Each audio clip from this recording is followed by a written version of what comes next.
Yangi tuman kengashi deputatlari, tuman hokim o'rinbosarlari, tumandagi huquqni muhofaza qilish organlari, sessiyada hisobot berish tashkilot rahbarlari taklif etilganlar kelib o'tiradi. Sessiya uchun kvorum yetarli. Hurmatli deputatlar, sessiya ishtirokchilari, bugungi sessiya ochish uchun to'g'risida kimda qanday takliflar bor? Ochilsin degan taklif tushyapti. Boshqa takliflar bormi? Bo'lmasa, sessiya ochilsin degan deputatlar munosabat bildirishingizni so'rayman. Taklifga rozilar.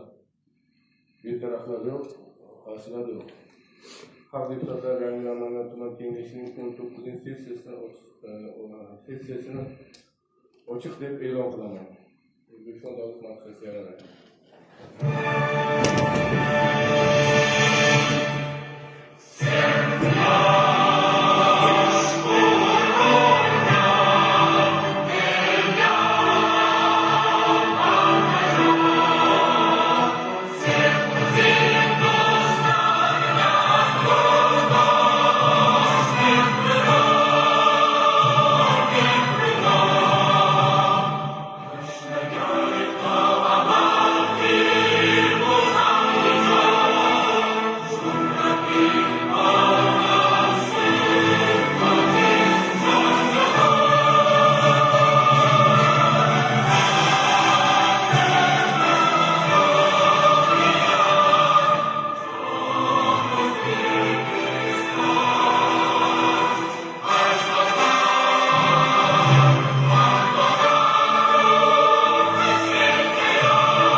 Hurmatli deputatlar, endi sessiya ko'pchiligining saylab bo'lishimiz kerak.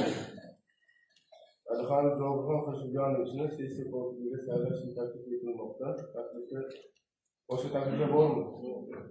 Bo'lmasa sessiya ko'pchiligiga Jobirxon Qo'shiljonovichni saylansin degan deputatlar qo'l ko'tarib ovoz berishingizni so'rayman. Taklifga rozilar, qarshilar yo'q, betaraflar yo'q. Marhamat, Jobirxon Qo'shiljonovich egallashingizni so'rayman. Endi sessiya kun tartibi va ish reglamentini belgilab olishimiz kerak. Bugungi sessiyaning kun tartibi va ish reglamenti loyihasi sizlarga tarqatilgan. Kun tartibi va ish reglamenti qo'shimcha yoki o'zgartirishlar bormi? Bo'lmasa kun tartibi va ish reglamentiga ovozga qo'yib munosabat bildirishingizni so'rayman. Rozilar. Qarshilar yo'q, betaraflar yo'q. Qaror qabul qilindi. Reglamentga ko'ra asosiy ma'ruzachiga 10 daqiqa, qo'shimcha o'zgarishlar chiquvchilar uchun 3 daqiqa, savol-javoblar uchun 2 daqiqa ajratilgan. Hurmatli sessiya ishtirokchilari, hurmatli deputatlar va sessiya ishtirokchilari, bugungi sessiya kun tartibi kiritilgan masala ko'rib chiqishga o'tamiz. Sessiya kun tartibida birinchi masala Yangilangan tumanining ichki ishlar bo'limining mahallalarda xavfsizlik muhitini yaratish yo'nalishi yaxlit manzilli ishlar tizimini joriy etishga qaratilgan PQ1 va PQ2 sonli hamda O'zbekiston Respublikasi Prezidentining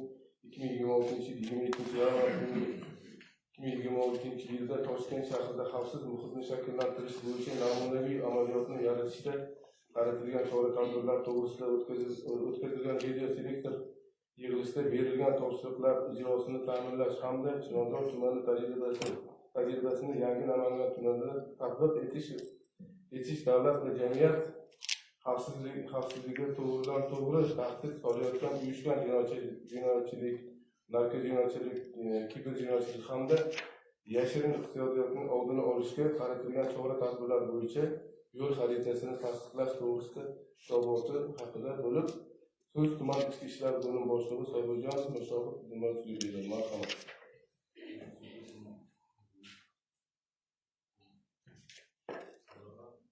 Bizlar hozir boshqarma boshlig'i bo'yicha kelayotgan shunga